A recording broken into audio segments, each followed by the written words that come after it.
Chapter 86 Ninja Spider. Peter gently pushed open the door, carrying a stack of documents. He saw a middle-aged man in a white lab coat packing his things. He said, "Dr. Connors, are you leaving today?" The middle-aged man had gray hair and looked somewhat haggard. More importantly, his right arm under his research suit was empty. Clearly, he only had one arm. "Oh, it's Peter?" "Yes, the research collaboration has ended, and I have to leave." Peter gently placed the documents on Connor's desk, then said softly, "I'm sorry. If I were a little more capable, I might have been able to produce results before the research was finished." "You're already very impressive," Dr. Connors said gently. "You're still just a high school student, but you're much smarter and more hardworking than any graduate student I've ever met. If you'd like, I'd be happy to write you a letter of recommendation." "Thank you, but I haven't decided which university to attend yet, and I still have some time before I start university." Peter moved his lips and said, "So where do you plan to go next?" "The research on the serum drug is in its final stages, and it should be able to be completed as long as we have a decent laboratory."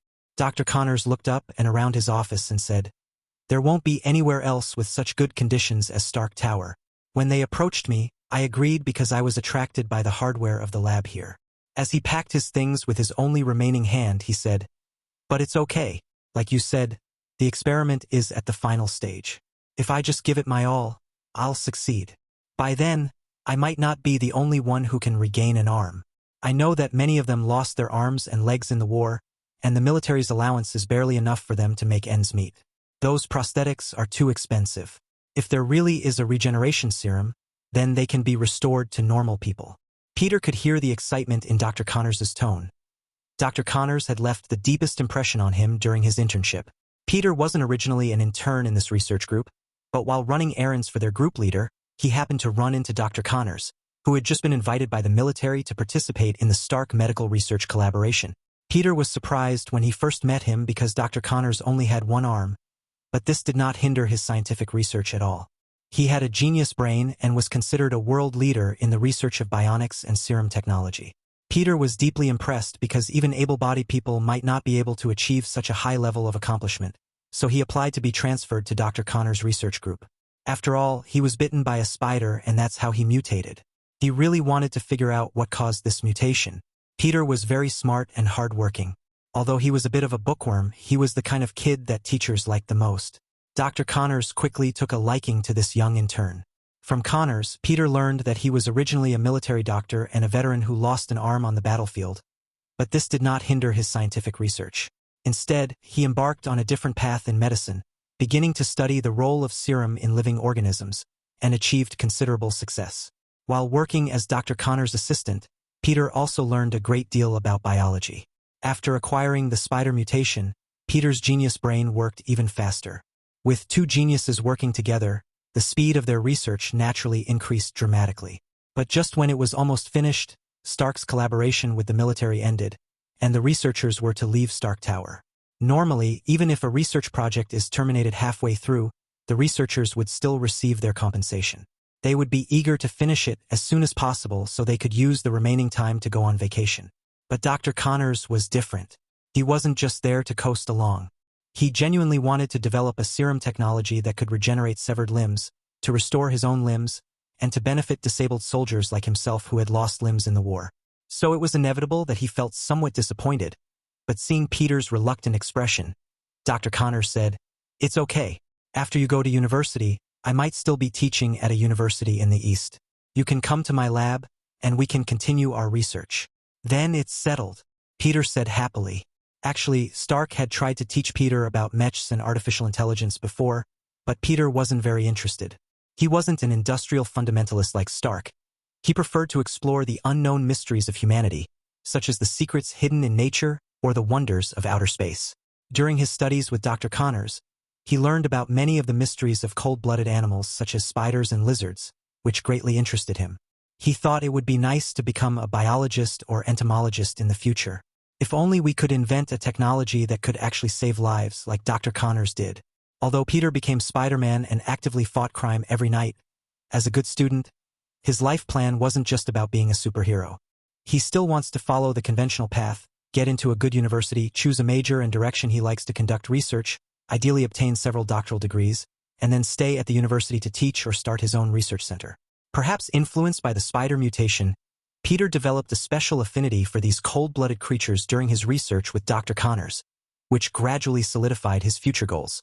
The motivation of having a clear goal largely overshadowed the sadness of parting with his teacher. After leaving Stark Tower, Peter was full of energy and ready to continue his Spider-Man career. Peter learned a lot from his last fight with Bullseye. He discovered that although he had web shooters that allowed him to swing between skyscrapers, he wasn't actually that fast. He was only a little faster than a car. More importantly, his swaggering actions meant that as soon as he made a move, all of New York would know that he was out fighting crime again. By the time he reached the destination, the more experienced robbers had already vanished without a trace. During the last operation, the only plan that received collective praise from Peter was his use of New York's extensive underground sewer system. This is a brilliant tactic. New York's sewers are not a good place to live. The walls and floors are slippery, and it's dark and damp, making it difficult for ordinary people to move around freely. But Peter is different. He's Spider-Man. He can stick to all kinds of walls and doesn't have to worry about slipping on the ground when he runs. Moreover, the straight and wide underground sewer floor is like a runway tailor-made for Spider-Man. There will be no traffic jams or pedestrians here, and when he sprints at full speed, he will be much faster than a car racer. Most importantly, it was discreet enough that he moved underground and then came out from the nearest sewer opening, so no one would know where he came from or where he went. This works best when dealing with experienced robbers. There was a group of bank robbers before. They were all veterans, and there were 3 or 4 people watching them. Peter had fought with them before, but as soon as his figure appeared on the horizon, the group of people would disappear instantly. Later, Peter caught them off guard with a sewer tactic. Before they could even load the bags of cash into their car, Spider-Man emerged from the nearest manhole cover at the street corner and smashed the engine of their getaway car to pieces with a single punch. The robbers were then easily captured. Spider-Man then discovered the convenience of the sewers. To him, they were like a quick elevator that could take him anywhere in New York at any time. Thus, Peter began to take an interest in the construction of the sewer system. New York's sewer system was built very early and has undergone countless renovations, so there is almost no map that can completely depict the routes of all the sewers. So Peter decided to personally go through all the sewers and draw up a route map. Anyway, he wasn't busy with his studies, had plenty of time, and was fast, so he wasn't worried about expending much energy. He could cover half the city in a day. That day, Peter was wandering around the sewers again, holding a map in his hand and marking the structure of the sewers with a marker. He was drawing very intently and hadn't been paying attention to his footing when his spider senses kicked in and he noticed that a brick under his feet was sticking up. If he continued not to watch where he was going, he might trip over it. So Peter put down the map and decided to explore the area before looking at it. At that moment, he noticed a slight difference in detail. Generally speaking, most of New York's sewers are deserted, and the ground is covered with all sorts of slippery moss and limescale, but the moss here looks like it has been cleaned up by something. Peter walked to the junction of the wall and floor tiles and found a tiny bit of white powder. He leaned closer and smelled it, discovering that it was an acidic substance, seemingly specifically designed to remove moss. Who would have the time to come here and sweep the floor? Peter thought. Even he wouldn't want to stay in this dark and damp place if it weren't for fighting crime. He continued along the trail and found signs of human activity at a long-abandoned sewer maintenance site. It was easy to tell. There was a smell of burning fuel, indicating that someone had started a fire here. Peter glanced through the iron gate of the maintenance area, and his good eyesight allowed him to see signs that someone seemed to have lived inside. Peter didn't force the door open because he knew it would likely be discovered, and he didn't have any lock-picking tools on hand. So Peter took out a map, marked the spot on it, and planned to come back in a few days with some tools to check it out. Whoever he is, it's really strange that he's living in the sewers. If he's a good person who's forced to hide in the sewers, Peter is willing to help him. If he's a bad person, Peter can bring him to justice. Regarding updates, Chapter 87, The War of Good People, Part 1. Amidst a cacophony of noise and flashing lights, Stark, dressed in a suit and tie, stood at the interview table. As soon as he stood still, more than a dozen microphones were thrust at him. He reached out and pressed them down, signaling them to be patient. Hello, Mr. Stark. I am Brock, a special correspondent for the Global Times. Mr. Stark, how do you view the questions and accusations you have faced for disregarding human life after you terminated your medical cooperation with the military? You need to get one thing straight, Stark said, pointing at the male reporter. I'm not trying to shut down the collaboration. Besides, with your limited brain capacity, you probably can't understand the difference between industrial medical device technology and the ordinary medical technology used in hospitals. Although Stark looked to be in good spirits, his dark circles betrayed the fact that he hadn't been sleeping well lately. Pepper is extremely busy. The smooth operation of the Stark Industries depends entirely on her. Since Stark fell out with the military, he has faced all sorts of external pressures. Just like at this press conference, Stark glanced down and knew that at least half of the people there had been paid by the military. They would ask all sorts of tricky questions, just like the reporter named Brock had just done, trying to shift all the blame onto him. The reporter then said, "Stark Industries is clearly less proactive than Osborn in medical technology research and development. Does this mean that you are not as concerned about the development of human medicine as the leaders of Osborn, or that you do not have the empathy to care about patients suffering from diseases?" Stark glanced at his ID badge.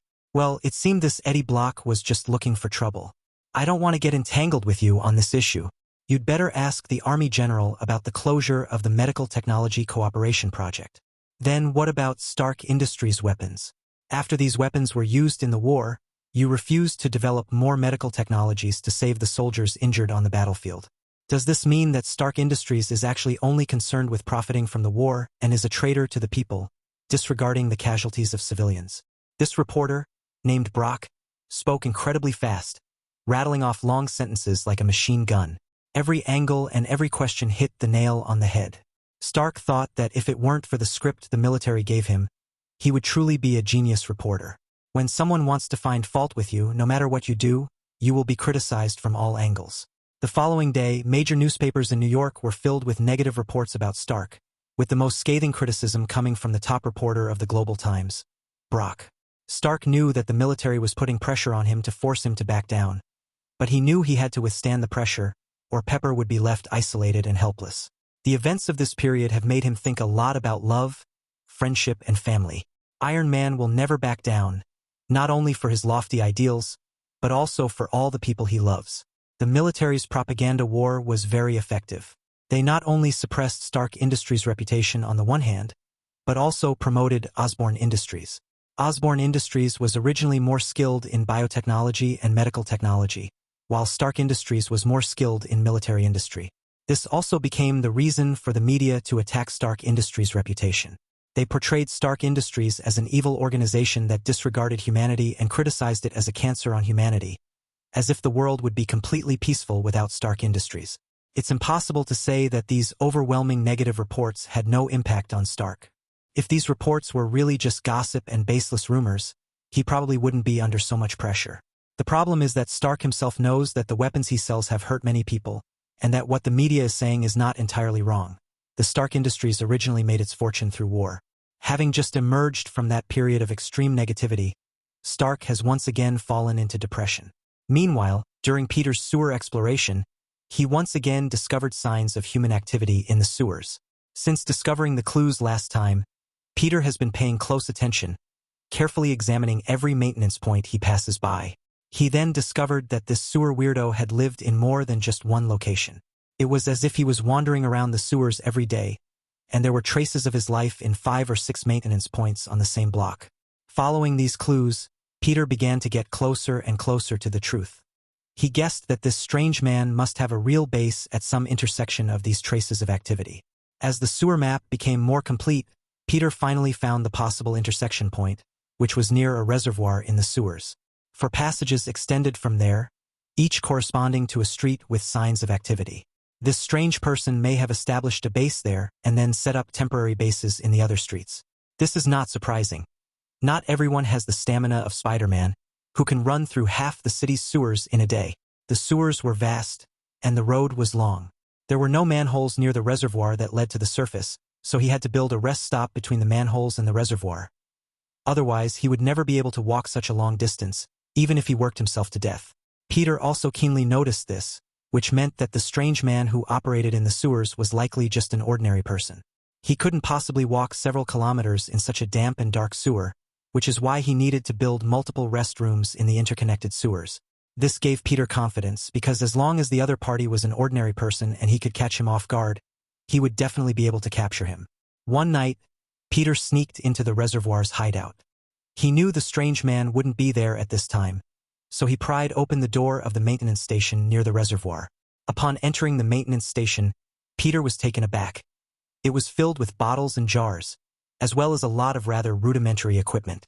Peter picked up one of the bottles and glanced at it.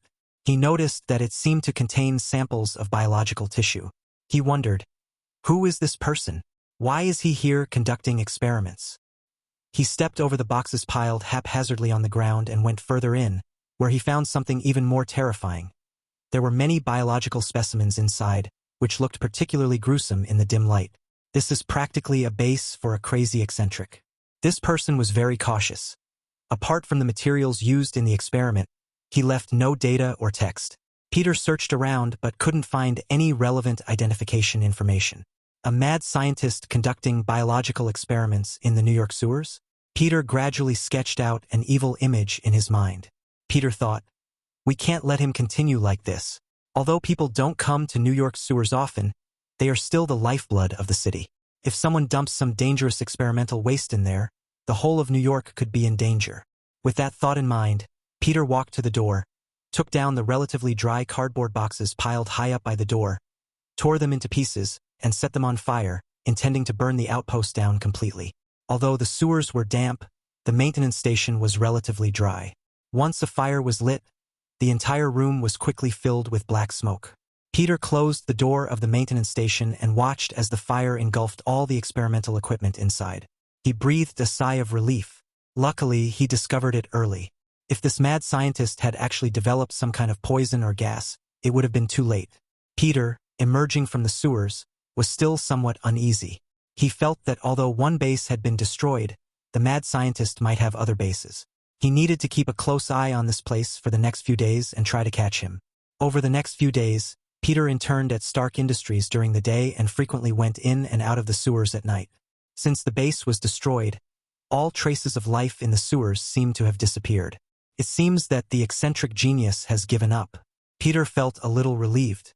His internship hadn't been going very well lately either. He noticed that Mr. Stark seemed very negative. He hadn't even done any experiments, and spent his days smoking and drinking. Sometimes he would get so drunk that he would collapse on the lab floor, and Peter would have to help him up. Peter had read the negative reports about Stark, but he didn't believe a word of them. He thought it was all slander. Iron Man was a superhero who had saved many people, not the inhuman devil that the media portrayed him as. Peter wanted to turn the situation around, but he didn't have any good ideas. He had never been good at this kind of thing, and he didn't even dare to make a phone call to question the reports. So he went to the psychiatric clinic again, thinking that Dr. Schiller must have a way to change public opinion. Schiller has been busy finding food for the symbiotes lately. When Peter arrived at the psychiatric clinic, Schiller was bandaging Pikachu.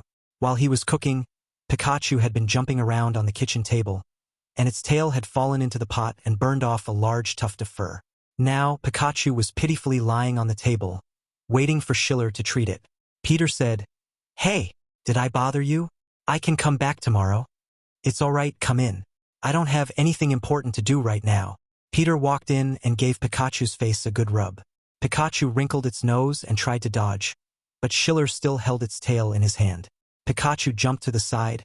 Its tail was grabbed hard, and it fell onto the table, knocking over a bunch of cups with a clatter. "Behave yourself," Schiller said, "or your tail will be bald forever." Peter sat down in the chair next to him and said, "Doctor, have you seen those reports lately? Those reporters are really good at making things up. Some of them even claim to have seen Mr. Stark selling weapons to those terrorists, and they even describe the negotiation scene in great detail. This is a journalist's essential skill. If they don't even have this much ability, they shouldn't be in the New York journalist circle. But they're completely spreading rumors." Peter slammed his fist on the table in anger. "Mr. Stark is not that kind of person." "Really? If that's really a complete fabrication, Stark's attitude should be the same as yours. You're furious that your friend was being slandered, so the person in question would be even more furious if they were being slandered themselves." "Well," Peter choked for a moment because what Schiller said made sense. When Thompson made up some stories and spread rumors about him at school, he was furious. But why wasn't Mr. Stark angry? Why didn't he stand up and try to refute them? Even he, despite being somewhat taciturn, still tried very hard to explain those rumors to those around him. "Why are you so certain that what you believe is right?" Schiller asked him. Because but the Stark I know is definitely not like that. Perhaps you've only seen one side of him? But, Peter clenched his fist and said, Doctor, isn't Mr. Stark also your friend? Do you really think he's the kind of person described in those reports? Schiller shook his head and said, The Stark I see is very likely to be completely different from the Stark you see, just like there are 1,000 Hamlets in 1,000 people's eyes. Perceptions about a matter always change depending on one's standpoint. A bad person may see a good person as bad, while a bad person may see a bad person as good. Peter slammed his fist into the palm of his other hand and said, I believe those reporters and the Osborn group are definitely bad guys who see bad guys as good guys, because they're all in cahoots, that's why they're praising each other. And those reporters definitely see Mr. Stark as a bad guy who can't stand a good guy. How do you define a good person and a bad person?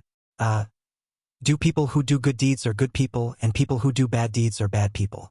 Then how do we define good and bad things? At least it has to be based on the facts. You can't spread rumors, you can't violate the law, and you have to have morality too, you have to follow the moral bottom line. Then that's a good thing, right? Do you think you're not violating traffic laws by loitering around New York all day? But I did it well, I think my intentions were good and my goal was good too. I saved someone, right? So it's not a big deal to break a few rules, is it? Schiller shook his head and said, You'll eventually understand that there are no completely good people or completely bad people in this world. This world is full of bad things with good intentions and good outcomes, and also full of good things with terrible intentions and terrible outcomes. Peter scratched his head and said, I feel like this is a tongue twister. If you always observe the world with a simplistic black and white way of thinking, sooner or later you will find that these blacks and whites have been mixed into a hazy gray. But a good thing is a good thing, and a bad thing is a bad thing. I just want to help more people and do more good deeds, Peter said. When Peter left Schiller, he was still a little dizzy. He was a bit confused by Schiller's long set of metaphors about good and bad things. Peter's idea was simple. He was a good person, so he should do good things and stop bad people from doing bad things. What's so illogical about this? Isn't it a very simple principle? Peter shook his head. He felt that he was right, and if everyone thought like him, the world would definitely be a better place.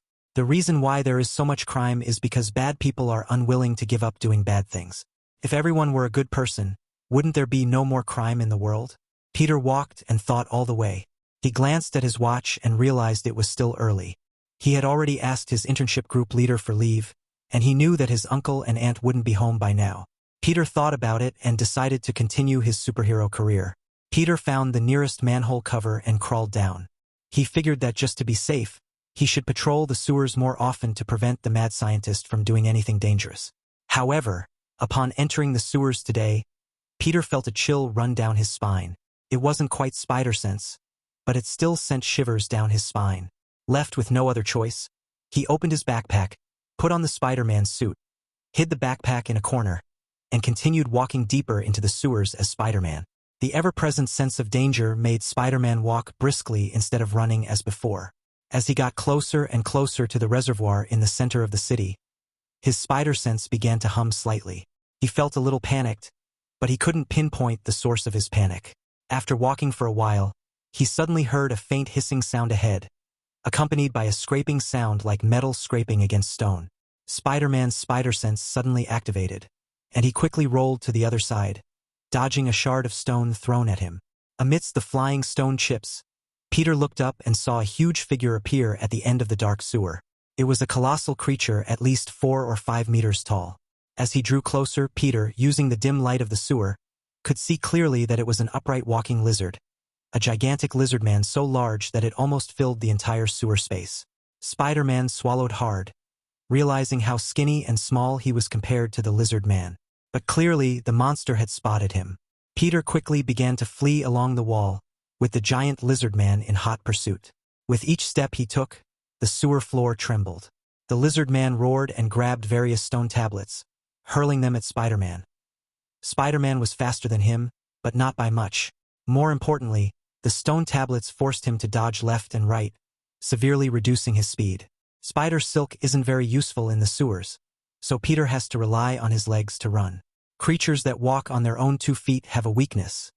They can easily fall over if their center of gravity shifts. Peter flipped to the right to avoid a slab of stone, but was immediately knocked down by a shard of stone from the left. Once he lost his balance, he rolled several times on the ground, and the huge lizard man grabbed his leg and threw him away. Peter was slammed against the sewer wall. He coughed violently twice and felt a metallic, sweet taste in his throat. He struggled to his feet, intending to prepare for the likely tough battle to come. But suddenly the lizard man shook its head, seemingly a little disoriented, and then ignored Peter, turning and running off in another direction. Chapter 88 The War of Good People, Part 2. Although the lizard man wanted to run away, Peter couldn't just let the monster leave. If he were to break through to the ground, given his size, New York would be thrown into chaos. As soon as the lizard man turned to run back, Peter struggled to his feet and scrambled up the wall to follow the monster. Peter had a pretty good sense of direction. He had been wandering around the sewers for so many days and remembered the routes very clearly. He estimated that the lizard man didn't seem to be running around randomly, but was heading in a certain direction with a purpose. Where is he going? What is he going there to do? What exactly is going on? Then Peter remembered that among the biological tissue samples he saw at the maintenance point at the reservoir, there was a lizard's tail. Could this be a monster created by that mad scientist? The lizard man ran ahead, with Peter chasing behind. Perhaps the scientist hadn't figured out the dimensions of the sewers, because the monster he created was a bit too big, so much so that it had to duck while running. Although the ceilings of the New York sewers were over 10 meters high, the lizard man could only move forward by bending over in some of the narrower passages. This gave Peter a good opportunity to delay his actions. Taking advantage of the lizardman's inconvenience, Peter blocked his leg with a spider silk. However, the monster seemed to retain some intelligence and was not tripped by the spider silk. Instead, he shrank his body and stepped over it. Peter, having failed with his first plan, devised another. He wrapped spider silk around the lizard man's neck, hoping to use the momentum to knock him down. But the lizard man wasn't fooled. As soon as he was entangled in the silk, he grabbed the section of silk and swung Spider-Man away again. This time, Spider-Man learned his lesson. He rolled on the ground as he landed and immediately stood up again. He realized that he lacked experience in dealing with such huge monsters, since no robber or thief was 4 or 5 meters tall. Moreover, besides its claws, the lizard man's most important weapon is its huge tail. With a sweep of its tail, Peter was slammed against the wall. Spider-Man, who did not expect the monster to change its moves, was hit hard by the sweeping blow. Fortunately, he had plenty of energy and a strong ability to recover, and soon he caught up with the lizardman again. Peter discovered that to deal with this monster, he really had to lure it to the surface. Although the sewers were somewhat disadvantageous for such a huge monster, Spider-Man didn't have much room to maneuver. The entire sewer space was completely filled by the monster, and he couldn't even surround it with his webs. Moreover, as the monster's direction of travel became clearer, Peter realized that it seemed to be heading towards Stark Tower. Peter knew this all too well. He usually walked along this path to his internship after exploring the sewers. Peter couldn't figure out what the monster was trying to do, but he knew he couldn't let it just rush onto the ground and into Stark Tower.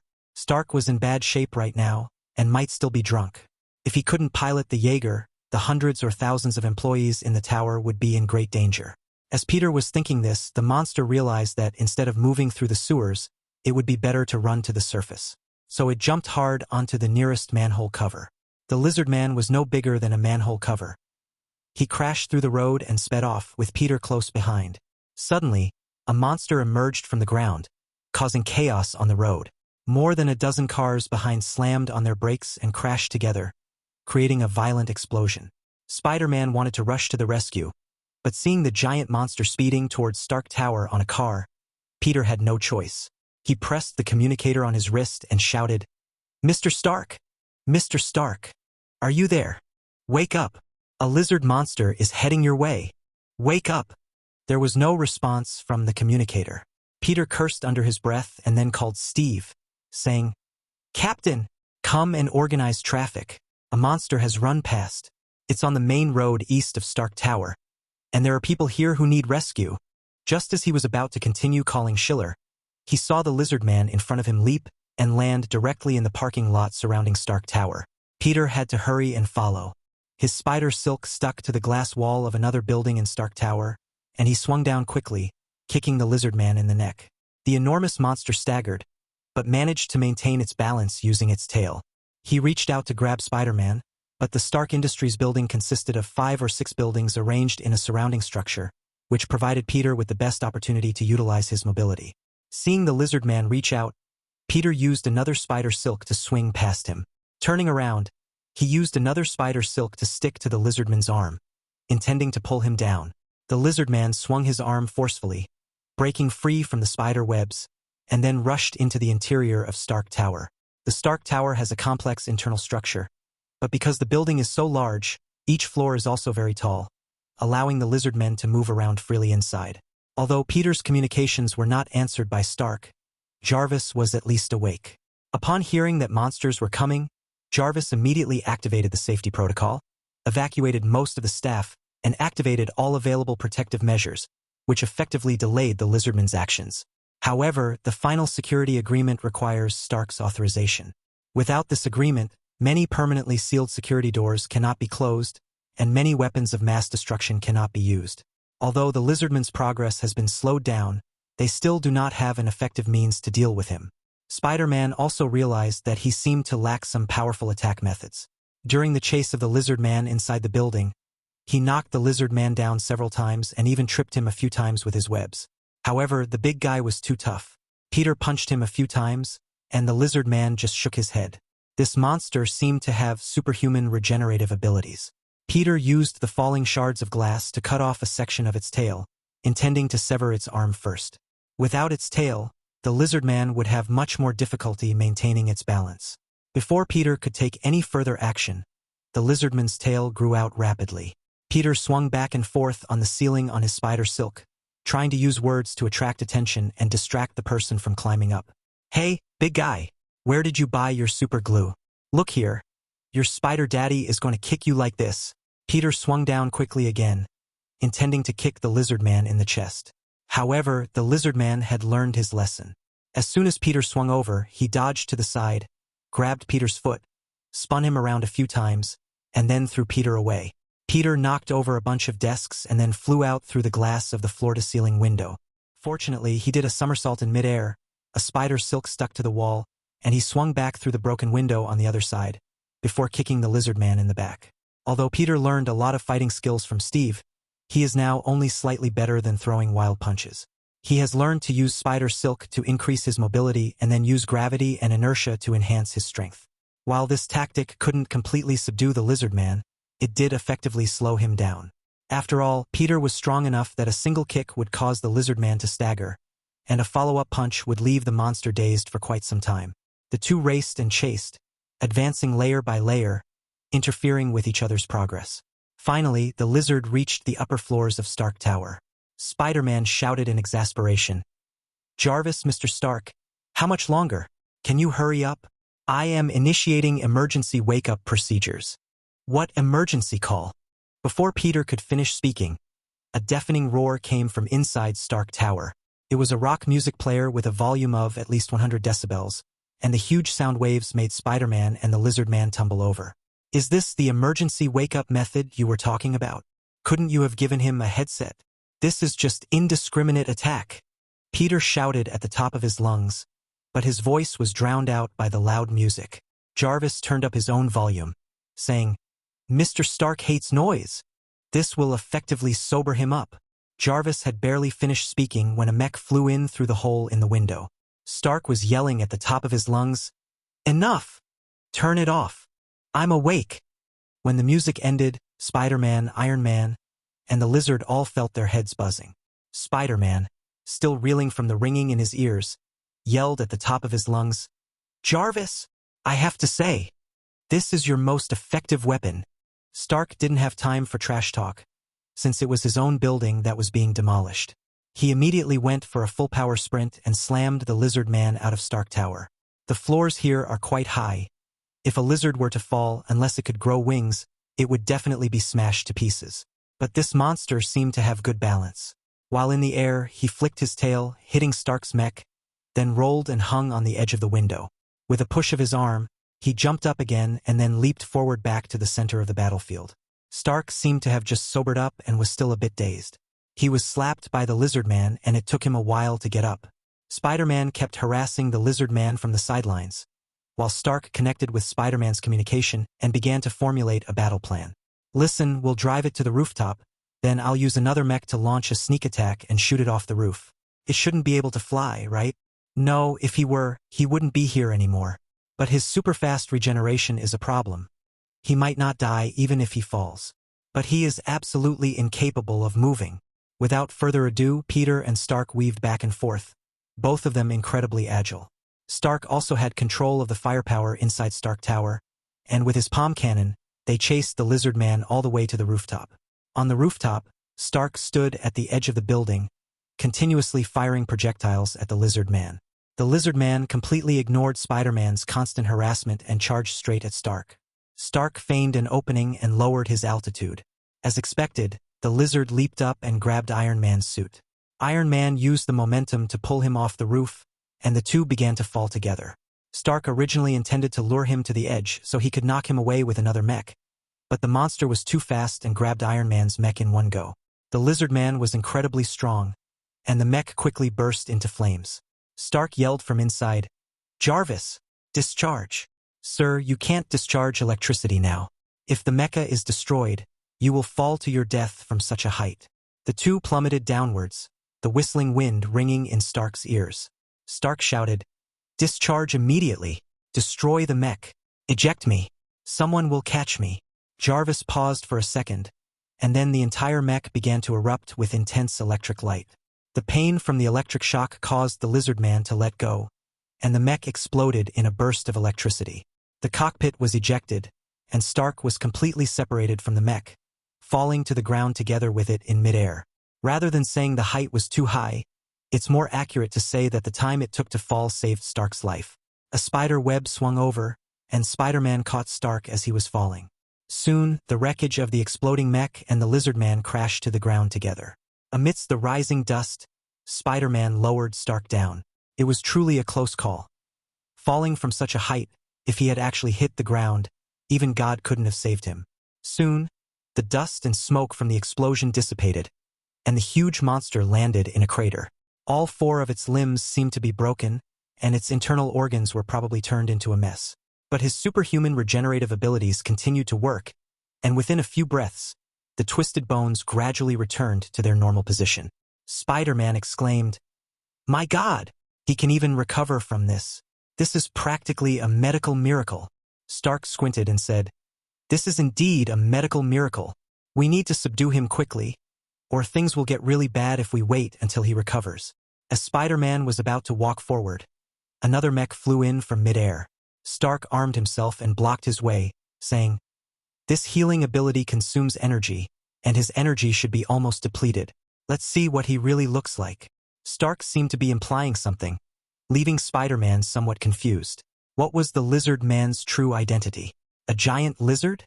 Peter said, "A few days ago, I found someone doing experiments in the sewers. This monster must be the product of his experiments. We need to catch him and then find the real culprit." Peter was explaining to Stark how he found those traces in the sewers and then encountered this monster. He glanced into the pit and noticed that the monster seemed to be shrinking. In just a short while, it had shrunk to about the size of a normal person. Then the green color and lizard-like features on his body began to fade, and Peter gradually opened his eyes. He saw that lying in the large pit was a middle-aged man with gray hair. "Dr. Connors." Peter was utterly shocked. He even stammered, "How could it be? How could he be? What happened to him? How could this monster be Dr. Connors?" I knew this super-fast regeneration ability looked familiar. Stark raised his visor and walked into the pit, with Peter following behind him. Peter stammered, "There might be some misunderstanding. Was he framed? How could he be a monster? Dr. Connors was a great teacher. He helped me a lot. Stark appeared somewhat silent, his face looking extremely haggard, as if he had just woken up from a hangover. The man lying on the ground stirred, and Peter, without thinking twice, rushed over to help him up. Fortunately, although the lizard man fell from such a high floor, his super-fast regenerative ability allowed his wounds to heal almost completely before he could return to human form. Dr. Connors rolled over on his own, his head covered in blood, his clothes almost completely soaked. He turned to Stark and said in a low voice, "I was just a little bit, cough, away from judging you, you devil." Stark did not mock his enemies as he usually did. He silently looked at Connors. Peter was completely unable to accept the situation. He said, on the verge of collapse, "What on earth is going on? What's going on between you two? Dr. Connors, why are you? There must be some misunderstanding here, right?" Peter Parker. Dr. Connors closed his eyes, his voice filled with exhaustion. "Spider-Man, you've ruined him." He stopped, whether out of exhaustion or unwillingness to continue, it was unclear. "Yes, I am Peter. Doctor, can you tell me what's going on?" Connors seemed to be completely exhausted. The frail researcher didn't even have the strength to sit up. He lay in the center of the large pit, his voice hoarse as he said, "I told you this story before, but you didn't seem to be listening. I'm a captain. I've served in the war with my unit. Although I was just a medic, I held out for a full 63 hours in the area under the heaviest artillery fire. For this, I lost an arm and almost all of my comrades.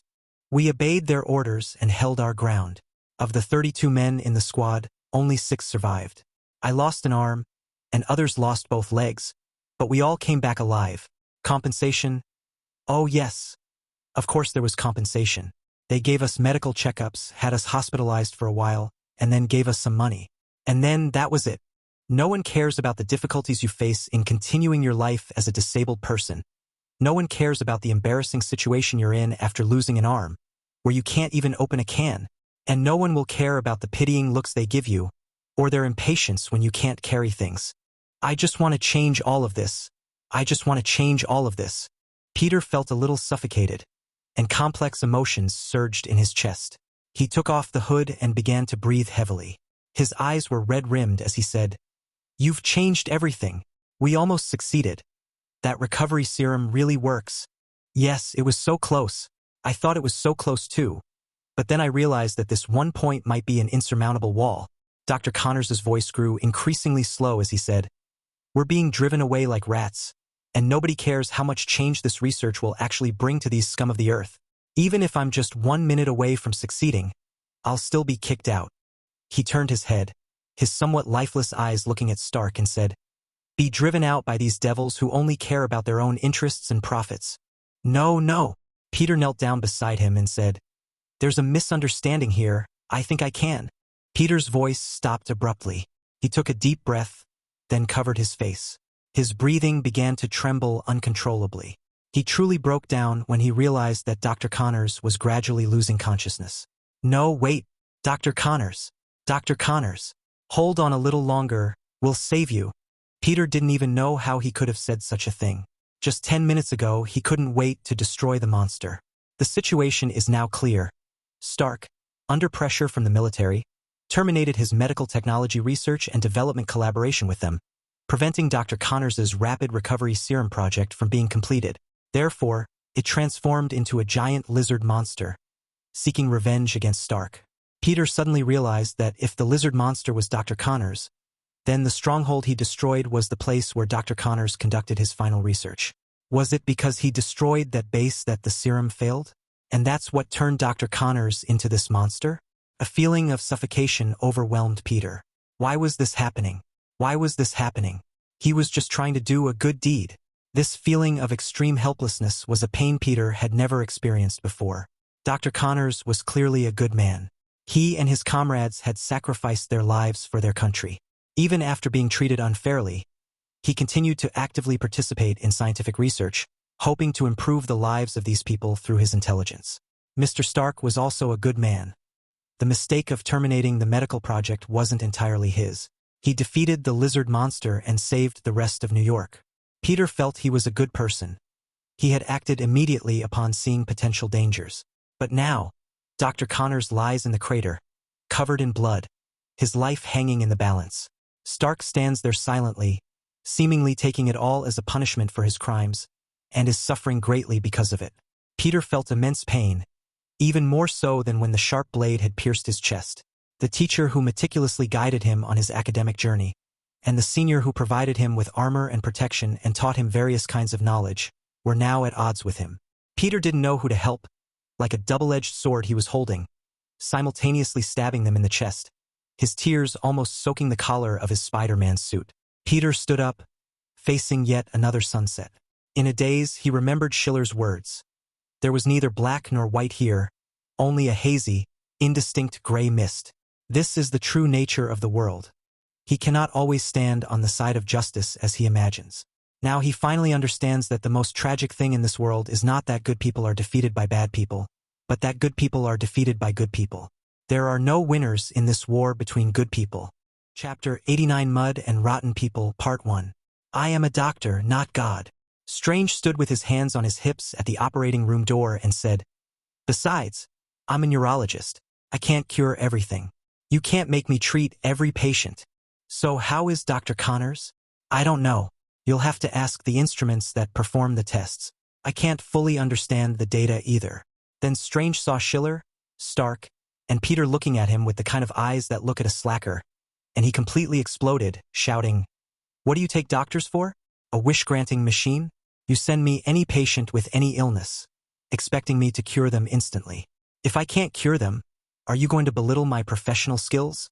Schiller said, "All right, even if you can't cure him, you have to introduce us to someone who can." Strange rolled his eyes and said, "Given his current state, you might as well go pray to God. I hope you can save him, and I'm willing to pay a lot of money for it." Stark said, "All you ever talk about is money. I know you're rich, but not everything in this world can be solved with money. You brought a half-dead corpse here. What am I supposed to do? Listen, you'd better do it right now." Stark stepped forward, pointed at Strange's shoulder, and spoke in a harsh tone. Strange was also very unhappy. He pushed Stark away and said, "Ha! Who do you expect to be a lackey of you rich people?" As he said this, he glanced at Schiller. Before Schiller could react, Stark exploded, throwing a punch at Strange. Peter rushed forward to stop him. "Hey! Calm down, Mr. Stark. Calm down." Strange was bent over from the blow. He touched his nose, a little blood sticking to his hand. He muttered a curse under his breath, and Schiller grabbed his shoulder and dragged him away. Strange didn't want to leave, but Schiller was too strong. He was dragged and pulled out of the corridor. As soon as they turned the corner, Strange shouted, "What are you doing? Do you think I can't beat that damn arms dealer? Didn't you notice that his emotions are a bit abnormal? Are you planning to fight with a madman here?" Strange, holding his breath, sat down on a chair in the hospital corridor and said, "I really don't understand why you guys are bothering an ordinary person. You're either rich or you know all those weird little tricks. Why are you even in my life?" Schiller opened his mouth, but didn't say it. He couldn't very well tell Strange that someone was staring intently at his arm. Meanwhile, Peter was trying to calm Stark down, feeling that Stark was being a bit too irritable, unlike usual. Although Stark can be quite dramatic and sarcastic at times, he's generally not easily angered and can communicate calmly most of the time. But for some reason, Stark seems very irritable now. Peter grabbed Stark's arm, trying to turn him around, but Stark grinned and swung his arm hard, shoving Peter away. Peter stared at Stark's arm in astonishment. Even though he hadn't used much force, Stark was already much stronger than an ordinary person. Without his armor, Iron Man should just be an ordinary person. How could he possibly push away Spider-Man, who already possessed the power of a spider mutation? Peter was a little confused, but he felt that Stark was very strange. He took a few steps back and saw Schiller waving at him from around the corner. Peter glanced back at Stark, but ultimately turned and ran over. Stark stood still, shaking his head violently, sometimes leaning forward and backward, as if talking to thin air. After Peter ran over, he asked Schiller, "What's wrong? Is Mr. Stark sick?" "This illustrates a point," Schiller said. "Alcohol turns a person into a lump of mud." After leaving the hospital, Stark didn't even call out to his Jaeger. He gritted his teeth and muttered, "Damn it, you can't do that. Peter's just a kid. Let me eat his head. It will be delicious. You will love the feeling." A deep and hoarse voice came from the air. Stark said, "Listen, you piece of trash. If you dare to control my body again, I'll have Jarvis smash you into flour with a 500 decibel sonic cannon." This story begins a few days ago. Since Obadiah had been in a coma, Stark Industries' weapons manufacturing division had been almost at a standstill. Even though Stark didn't know much about these business matters, he realized that his uncle Obadiah was actually the backbone that had brought Stark Industries to where it was today. Without Obadiah, a whole host of troubles followed. Originally, Obadiah moved with ease between the military, Congress, and other arms dealers, and he wouldn't let anyone gain a single penny, not even the military. But now that Obadiah is gone, Pepper is still good at handling some business matters, but he's not so sensitive to political maneuvering, and Stark knows nothing about it. He suddenly realized that he had actually been in a vacuum all along. He only needed to stay in the laboratory and do his inventions every day. The waves of those strange struggles had no effect on him at all. But now that Obadiah is gone, Stark has to face all of this on his own. Stark does indeed have a genius-level brain, but his brain simply doesn't work in that direction. The military puts all sorts of pressure on him, and Stark doesn't have many options. He couldn't understand the complex relationships between the various forces for a while, and even if his intelligence would allow him to learn them sooner or later, he would still be just as flustered at first. The military seized this opportunity and acted decisively, using a propaganda war to put Stark Industries in a precarious situation, besieged on all sides. Stark was under immense pressure, a feeling completely different from when experiments failed or inventions went awry. He couldn't even find an outlet for his frustrations, so he resorted to his old ways. Smoking and drinking. A jumble of extreme emotions flooded his mind, and this intense feeling happened to catch the attention of a homeless, outcast man. Symbiote Venom, a unique symbiote that was the first to break away from its symbiote mother, a genius child within the symbiote family. As is well known, this race is attracted to all kinds of intense human emotions. Originally, Venom was attached to an ordinary reporter who had just gotten divorced, but when the reporter interviewed Stark, Venom found that the emotions emanating from the person in front of him and the charming scent emanating from his brain were simply irresistible to Venom. So, taking advantage of the reporter shoving the microphone in Stark's face, this audacious symbiote instantly detached from its original host and jumped onto Stark. At first, Stark didn't notice anything amiss. Venom is an experienced symbiote. When it first parasitizes a host, it will remain dormant for a period of time to avoid provoking too strong a resistance from the host. But soon, Stark began to sense that something was wrong. He was no ordinary person. He possessed a brain cursed by knowledge. He keenly sensed that his intense negative emotions were being drawn out, which made him even more frantic as he began to numb himself with alcohol to ensure that those emotions would not erupt and harm others. Jarvis also subtly reminded his master, through some data, that his mental state and personality were beginning to waver, which meant that Stark must have fallen into a strange state of being manipulated. This state did not last long. When the Lizardmen stormed Stark Tower, Jarvis had to use emergency wake-up procedures to rouse Stark, who had been hungover all night. But in reality, Stark wasn't woken up by Jarvis, but by the symbiote Venom inside him, which was screaming in agony due to the massive sound waves. Stark then realized that his feeling of being controlled actually came from a mysterious alien creature that had parasitized his body. Jarvis's sound waves caused Venom to surge wildly through Stark's body, revealing the alien creature's true form, a lump of black sludge. He then discovered that this alien creature possessed intelligence comparable to that of humans, was not only able to communicate with him, but also claimed to have all of his personality and memories. Indeed, that's what Venom says. He says this to every host because it effectively lowers their guard. He repeatedly emphasizes to the host the fact that they are symbiotes and share a common destiny. In a way, what he said was true. Although this race doesn't look good and appears sticky, in the comics they are not an evil race. They are born as a blank slate.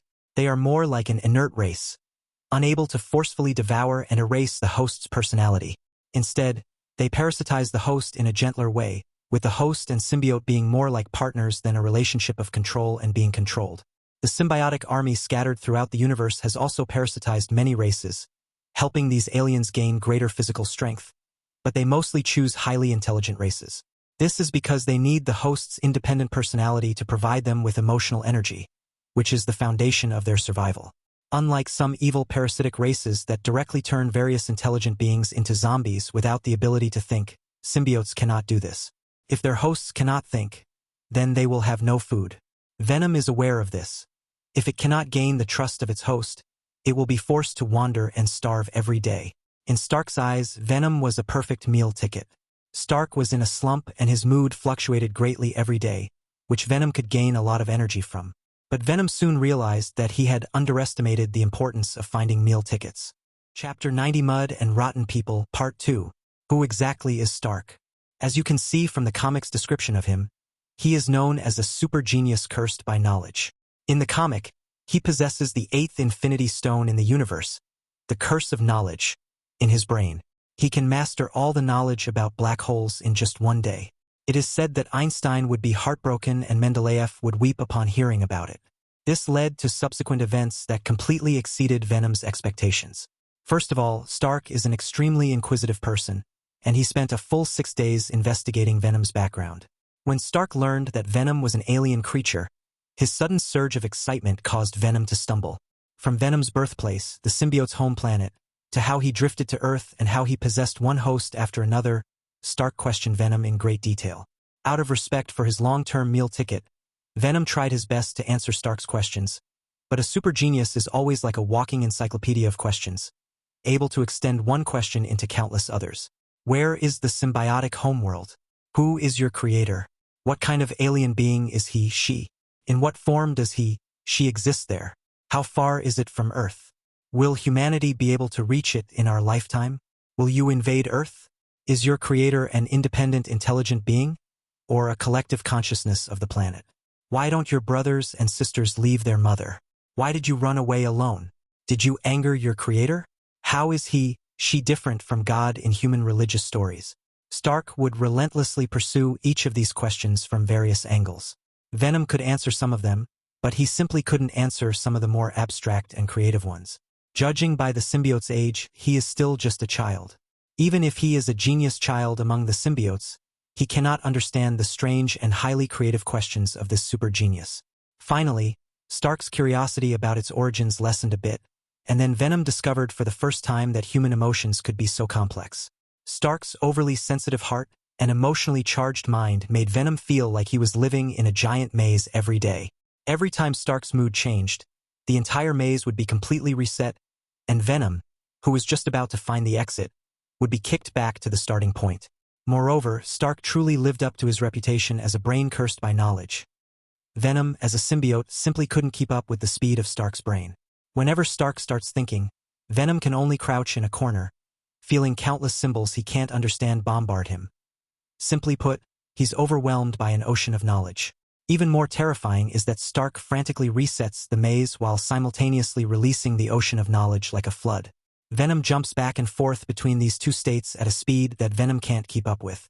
One moment Venom gets kicked in the butt by the maze, and the next he's knocked over by the ocean.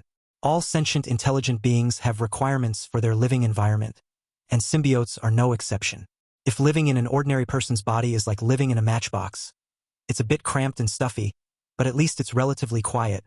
Then living in Stark's body is like living on a dangerous planet full of countless storms and lightning. Although the space is large enough, life here is just too exciting. Venom doesn't even get a moment's rest. Originally, the symbiote and the host were of one mind and body, and the ability to sense changes in the host's body and emotions at all times was a unique talent of their race and the foundation of their survival. However, now this talent has brought Venom great trouble. Being of one mind and body with someone like Stark, Venom has to endure a life full of dangers, like an adventure in the primeval jungle. Stark is like an unsolvable mystery.